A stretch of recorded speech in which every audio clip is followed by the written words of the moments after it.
We have a stack of research on the desk today that, quite frankly, feels a little bit radioactive. It does. It's one of those topics. It really is. You know, it's one of those things where you pull on a loose thread in a history book and suddenly you're unraveling, I don't know, the entire moral fabric of the 20th century. It's a big one. We are digging into a term that gets thrown around constantly in political arguments, usually as the ultimate insult, but I don't think most of us really know where it came from. We're talking about social Darwinism. It's definitely a heavy one. It's a concept that sits right at that really uncomfortable intersection of biology, economics, and some of the darkest chapters of human history. And honestly, it's one of the most misunderstood terms in our lexicon. That's what really grabbed me when I was prepping for this. The hook here is this massive historical paradox. Yeah. We have this whole list of people in history, industrialists, philosophers, politicians, who we confidently label social Darwinists.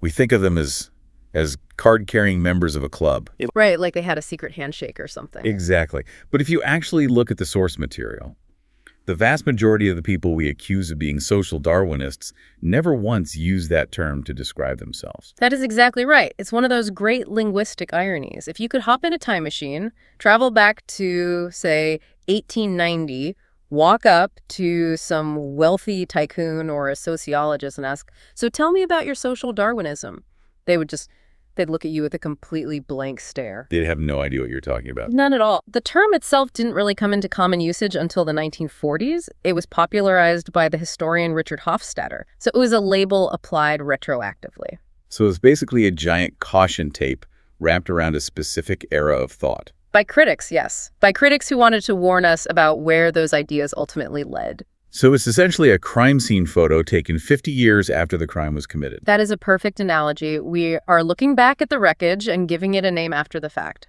Okay, so the mission for this deep dive is to reconstruct that crime scene. We need to figure out how a biological theory about finches and tortoises in the Galapagos, a theory that was purely about nature, somehow mutated. Mutated is the right word. How did it become a political weapon? A weapon used to justify everything from, unrestrained capitalism and sweatshops to forced sterilization and genocide. It's a massive leap. You go from measuring the shape of a bird's beak to measuring the worth of a human being. And to really understand how that happened, we have to strip away all the modern baggage and define what we're actually looking at. Because today it's just a slur. If I call you a social Darwinist, I'm just saying you're heartless. Right. It's an insult, not an argument. But academically, what was the actual, the mechanism of thought? What did they believe? From the reading, it seems like social Darwinism isn't one strict scientific creed. It feels more like a vibe or a loose set of ideologies that all rhyme with each other. That's a great way to put it. It is a loose set of ideologies. But the core of it, yes, is the application of biological concepts, specifically natural selection and survival of the fittest to human society. To sociology, politics, economics, everything. Everything. It creates a very binary worldview. The underlying belief is that just as in nature, where the strong survive and the weak perish, human society should function the exact same way. So the argument is that civilization shouldn't try to protect people from failing. The argument is that civilization actively suffers when it protects the wrong people. The belief is that strong individuals or strong businesses or strong nations should thrive and rise to the top. And the weak. The weak should be allowed to fail or to perish. And the crucial part, the part that makes it an ideology and not just, a cynical observation, is that they thought this was a good thing. Yes. They believed this process was morally good, that weeding out the weak was the necessary mechanism for strengthening the species or the civilization or the race. Which is a terrifying thought process. It takes human suffering, which most of us view as a problem to be solved, and reframes it as a solution to be embraced. Precisely. It turns a lack of empathy into a kind of high-minded scientific virtue. Okay, so let's go back to the beginning, the origin of this species of thought. Because the name on the door is Darwin. It's social Darwinism. Right. So naturally, the assumption is that Charles Darwin was the architect of this whole social philosophy. I think most people assume Darwin was sitting there thinking, yes, the finches compete, and so should the bankers. And that is absolutely the biggest misconception of them all. This is where we have to sort of clear Darwin's name a bit. If you look at Darwin's actual work, especially on The Origin of Species from 1859, he was incredibly cautious. He wasn't a provocateur. Not at all. He was a meticulous, painstaking scientist who knew he was sitting on an absolute powder keg of an idea. I was looking at the notes on this, and it says he barely mentioned humans at all in that book. Barely is the right word. In the entire book On the Origin of Species, which is, hundreds and hundreds of pages of detailed observations about pigeons and barnacles and beetles, he writes exactly one sentence about humans. One sentence. In the whole book. One single sentence right near the end. He wrote, quote, "Light will be thrown on the origin of man and his history." That's it. That is wildly understated. It's like discovering fire and saying, this might warm up the room a little bit. Exactly. He called the origins of humanity a delicate question. You have to remember the context. This is Victorian England. Right. The church is dominant. Absolutely. The idea that animals evolved was already heretical. If you'd come out swinging and said, and by the way, you are all just sophisticated apes, he would have been dismissed immediately. He wanted to establish the science of evolution in the animal kingdom first. So he was trying to stay in his lane. He was being a good scientist. He was trying desperately to stay in his lane. But as is often the case with these revolutionary ideas, once the box was open, he couldn't control how people used what was inside. Pandora's box. It was. Despite his caution, other thinkers immediately seized on his theory to explain, and more importantly, to justify the human social hierarchies they saw all around them. So if Darwin was the hesitant scientist, who was the hype man, who was the one that actually took this idea and ran with it, pushing this survival of the fittest narrative into society? That would be Herbert Spencer. Spencer. Okay, let's talk about him. Because I think, again, a lot of people attribute that phrase, survival of the fittest, to Darwin. Most people do. If you ask someone on the street who said survival of the fittest, 99% of them will say Darwin. But it was Herbert Spencer, a philosopher and sociologist, who actually coined the phrase. And Darwin just borrowed it. He did. He only added that phrase to the 5th edition of his book years later, basically because Spencer had made it so popular. He thought it was a useful shorthand for natural selection. That is a huge distinction. So Spencer's the one really driving the bus here. Yeah. What was his angle? Why was he so obsessed with this idea of fitness in society? Spencer was looking at the Industrial Revolution. You have to visualize the world he was living in. This is the late 19th century. Industry is exploding. So London, Manchester. Cities like London and Manchester are just crowded, dirty, chaotic. You have this incredible extreme wealth, the new captains of industry, and you have the most extreme, crushing poverty living side by side. Spencer looked at this chaotic, ruthless economic landscape and thought, this isn't chaos. This is a system. This is evolution in action. So for him, a factory closing down or a person going bankrupt or a family starving, that wasn't a tragedy. It was just nature taking its course. Precisely. He was a massive advocate for laissez-faire capitalism. So completely unrestrained markets. Totally. He thought the government should keep its hands off entirely. No safety net, no regulations. But there's a key difference between Darwin's biology and Spencer's sociology that often gets missed. And this is really the technical scientific flaw in the whole system. What's the flaw? It comes down to how traits are passed on. Darwin focused on random mutations. A finch is born with a slightly longer beak just by chance. If that happens to help it eat the local seeds, it survives and reproduces. It's random luck filtered by death. Okay. Spencer, however, believed in something closer to what we call Lamarckian evolution. Lamarckian. Okay, refresh my memory on that. That's the giraffe stretching its neck. That's the classic example, yes. Jean-Baptiste Lamarck was an earlier French naturalist. He believed in the inheritance of acquired characteristics. The blacksmith works hard all day, his arm muscles get huge. Right. Lamarck and Spencer believed that the blacksmith would then pass those big muscles on to his son genetically. Which we know is just not how genetics works. If I go to the gym for a year, my baby isn't born with a six-pack. Exactly. It's completely wrong. We know that now. But they didn't really know about genes back then. Spencer took this flawed idea and applied it to character. He believed that people could genetically pass on learned qualities. Like what? Like frugality, morality, industriousness, even punctuality. Oh, I see where this is going. If you believe that hard work is a trait you can inherit genetically, then you also believe that laziness or immorality or poverty are also genetic traits.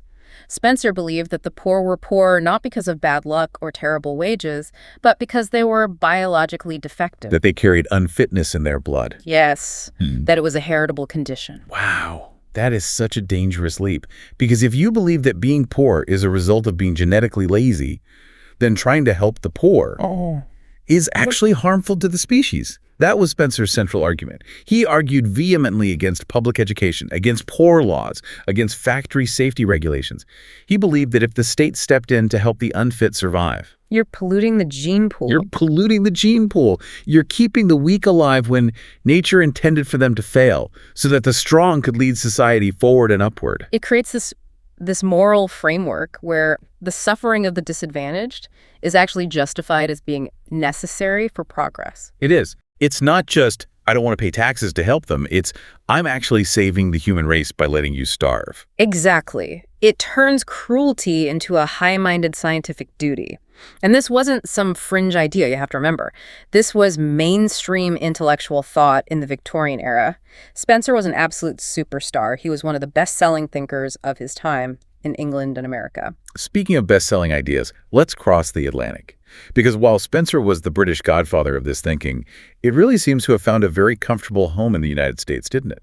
It certainly did. The U.S. was the perfect environment for this ideology to take root. We were in the Gilded Age. Right, robber barons, massive industrialization. You had the rapid industrialization, the rise of figures like Rockefeller and Carnegie, the expansion of the West. It was a very sink-or-swim culture. And the voice that really crystallized social Darwinism in America belonged to a man named William Graham Sumner. William Graham Sumner. I've got his profile here. Yale professor. He actually held the first professorship in sociology in the entire country. And get this, he started out as an Episcopal clergyman. He did. He was a preacher before he was a professor, though it is worth noting he eventually lost his faith. He famously said he put his religious beliefs in a drawer, and when he opened it years later, there was simply nothing there. So he traded one kind of dogma for another. In a way, yes. He transferred that religious fervor to this very rigid, very harsh social science. And he did not mince words. There is a quote of his that I read in the research that literally made my jaw drop. I think I know the one you mean. He said, "Before the tribunal of nature, a man has no more right to life than a rattlesnake." It is a shocking image, isn't it? A rattlesnake. A rattlesnake. I mean, that's just brutally stark. He is stripping away all the sentimentalism of the Enlightenment. You know, the Declaration of Independence says we have these inalienable rights, life, liberty, the pursuit of happiness. Sumner just comes in and says, no, you don't. He's saying nature doesn't care. Nature doesn't care about you at all. Nature doesn't care if you're a human or a snake or a rock. You have to fight to survive. Your rights aren't given, they're won. That is bleak. It's incredibly bleak. But Sumner made an important distinction that helps us understand his worldview a little better. He distinguished between the struggle for existence and the competition for life. Okay, break that down for me. What's the difference? The struggle for existence, for Sumner, is man versus nature. That's us fighting against the cold, against hunger, trying to wrestle resources from the earth. That's a biological reality we can't escape. That's just the baseline condition of being alive. Right. But the competition for life is man versus man. It's the social structure. It's me competing with you for those resources that we've wrestled from nature. Sumner believed that this competition between people was the root of all civilization. Because it filters people. It filters out the weak and elevates the capable. It creates classes. It creates hierarchies. It creates progress. And so if you interfere with that competition, you break the engine of civilization. Exactly. He thought if you stop the competition, society would just stagnate and rot.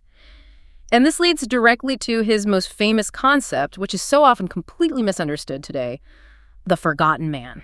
The forgotten man. Now, when politicians use that phrase today, or when we think of FDR using it later, they usually mean the poor guy. You know, the blue-collar worker who lost his job, the person left behind by the economy. Right. That is absolutely the modern usage. But Sumner coined the term, and he meant something completely, almost diametrically different. Who was it for him? For Sumner, the forgotten man was the middle class, the quiet, productive, self-sufficient citizen, the guy who just puts his head down and works. The guy paying all the bills. Yes. Sumner set up this scenario almost like a little math equation. You have person A and person B. These are the reformers, the politicians, the social do-gooders. Okay. They see person X, who is poor, struggling, maybe unfit in Sumner's eyes. Person A and person B get together and they pass a law to help person X, but to do that, they have to take something from person C. And person C is the forgotten man. Person C is the forgotten man. He works hard, she saves his money, he doesn't cause any trouble, and nobody writes editorials or songs about him. Sumner's whole argument was that society constantly burdens this productive, responsible middle class to prop up the unfit and the weak. So he felt this was a violation of the laws of social evolution. A total violation. Why punish the successful to reward the unsuccessful? It's backwards. It sounds incredibly modern, doesn't it? I feel like I could turn on a cable news panel right this second and hear a version of that exact argument. You absolutely could. It's the foundational argument of a certain type of libertarian conservatism. The idea that redistribution of wealth is not just bad economics, but that it's morally wrong because it punishes virtue, which they define as success, and rewards vice, which they define as failure. But here is where the plot thickens for me. Because usually when we think of social Darwinism, especially this might makes right idea, we associate it with empire building. We think of colonialism, conquering lesser nations, the whole white man's burden idea, the strong nations should rule the weak ones. That is the common association, and for many social Darwinists, that was absolutely true. They were all for it. But Sumner throws a huge wrench in that machine. He was an anti-imperialist. How did that work? This is one of those fascinating nuances that gets lost in the broad strokes of history. William Graham Sumner was a fierce, vocal opponent of the Spanish-American War and the annexation of the Philippines in 1898. That seems completely contradictory. If he believes the strong should dominate the weak, why shouldn't the strong United States dominate the weaker Philippines? It does seem like a contradiction on the surface, but you have to look at why he opposed it. He wasn't marching in the streets for the rights of the Filipino people. He wasn't a humanitarian in that sense. So what was his objection then? It went back to his core belief in limited government and his fear of plutocracy. He believed that imperialism would fundamentally corrupt the United States. It would turn it into a plutocracy, a nation ruled by wealth and beholden to military-industrial interests. So it was an internal argument. Completely. He thought that engaging in empire building abroad would destroy the republic at home.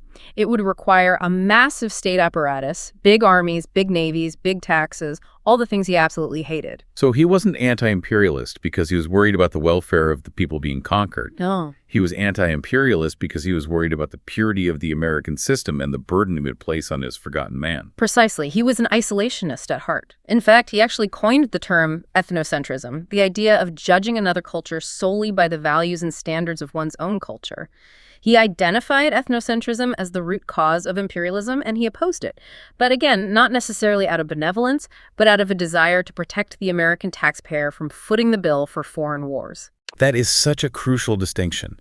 It really shows that this ideology wasn't a monolith. You could be a social Darwinist and be an isolationist, but we have to follow this road to its darker destinations. Yes, we do. Because while Sumner was talking about economics and taxes, other people were taking these biological ideas and applying them much more directly to human reproduction. Yes.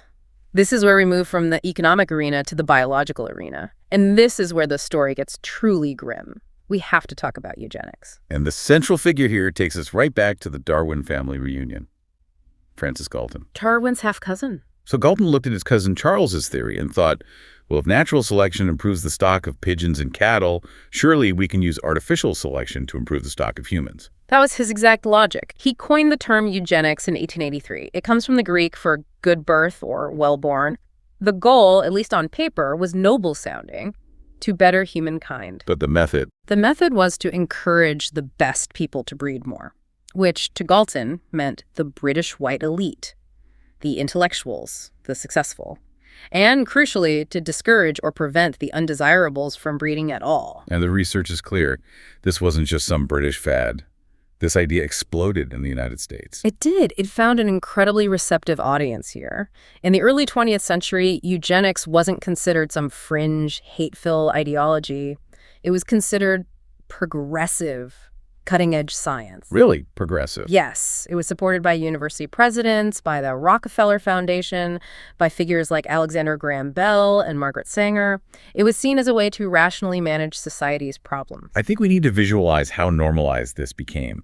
The research describes these fitter family competitions. Tell us about those. This is one of those things that sounds like it's straight out of a dystopian novel, but it was real life. In the 1920s and 30s in America, you could go to a local county fair, somewhere you'd go to eat cotton candy and ride a Ferris wheel. Right next to the prize-winning pig. Right next to the livestock pavilion, there would often be a human stock pavilion. Human stock? Wow. Exactly like a livestock show.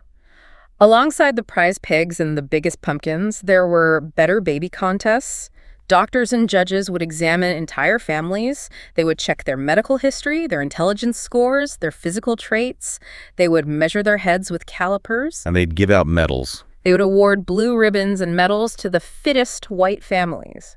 There are photos of families standing proudly with trophies that say, fitter family. It creates this wholesome family fun veneer, right? Yeah. Oh, look at that healthy baby. Yeah. But the flip side of that coin is just terrifying. You're identifying the fitter families. You are, by definition, also identifying the unfit.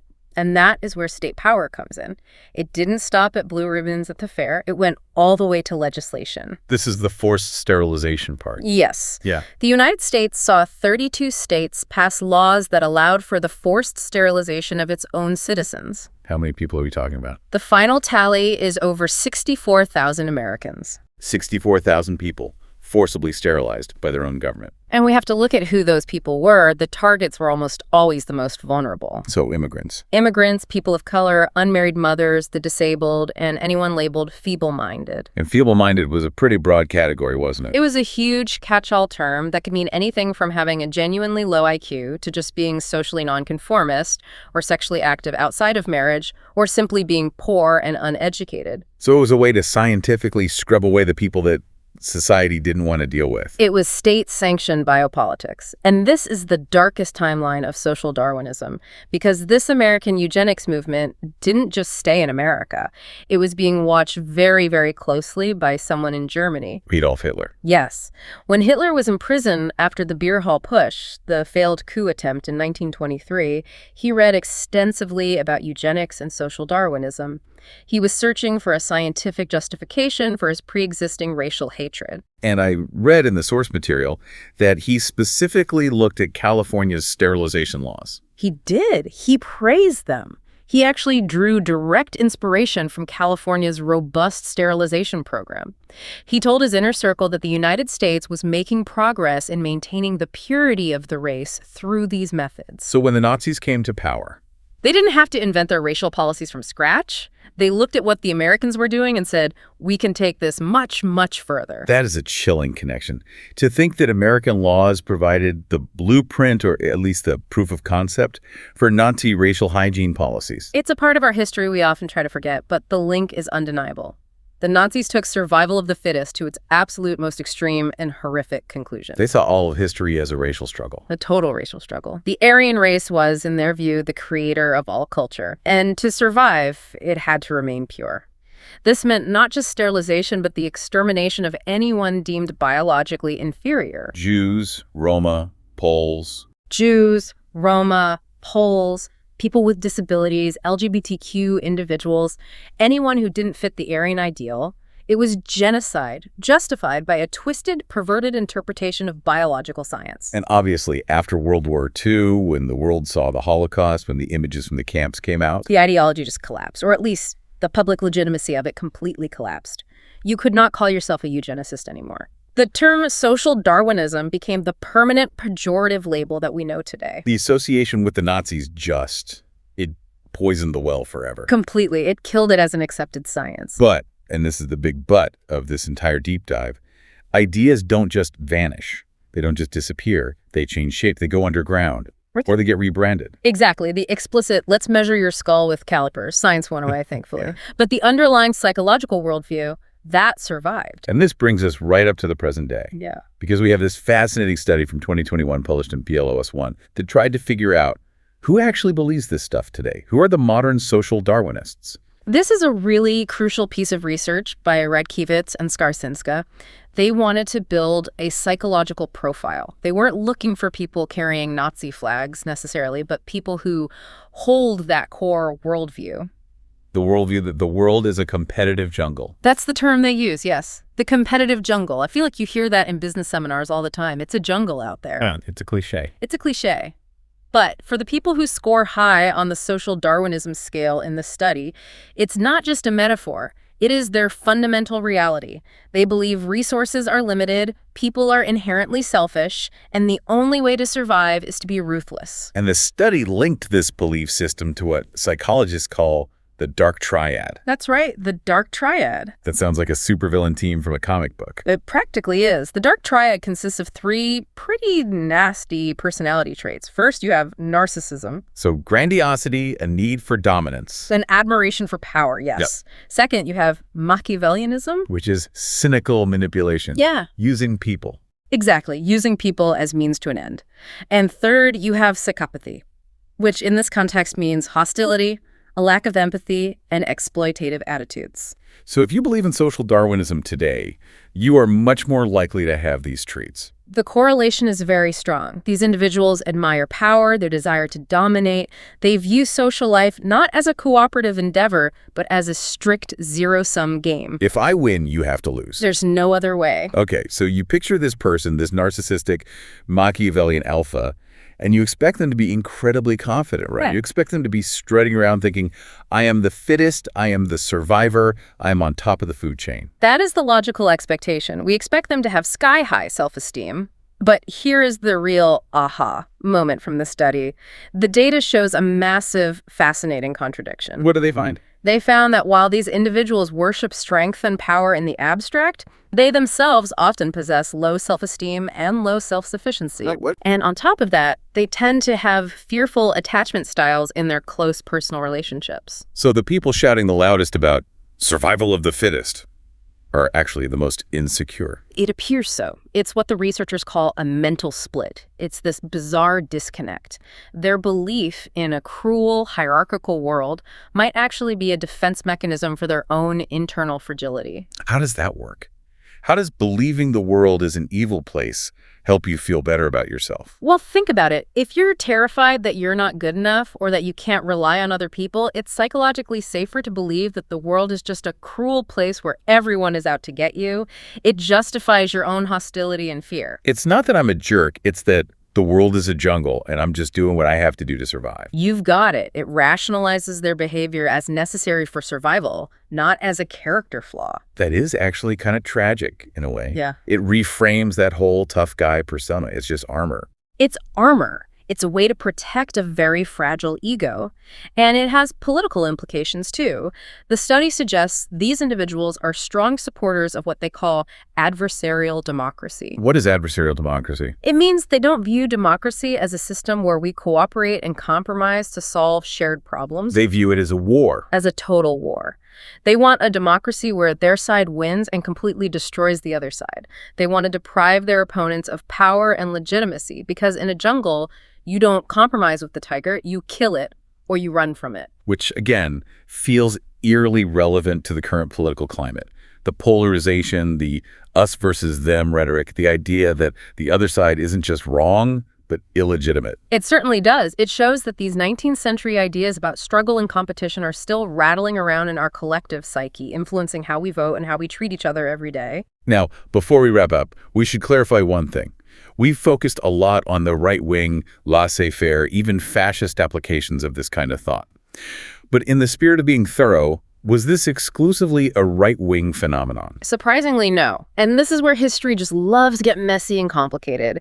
In the late 19th and early 20th centuries, you actually had anarchists and some socialists who also used Darwinian arguments to support their case. Anarchists. But I thought they were all about cooperation and dismantling hierarchies. That seems like the opposite of survival of the fittest. They were. But take a figure like Peter Kropotkin, the famous Russian anarchist prince. He was also a trained scientist, a geographer. He looked at nature, at bees, at ants, at herds of migrating animals, and he saw something completely different than what Herbert Spencer saw. He didn't see competition. He saw cooperation. He saw the hive working together, the herd protecting its young. So he argued that cooperation was the real evolutionary advantage. Exactly. He wrote a famous book called Mutual Aid, A Factor of Evolution. He argued that cooperation was the primary evolutionary trait that ensured survival.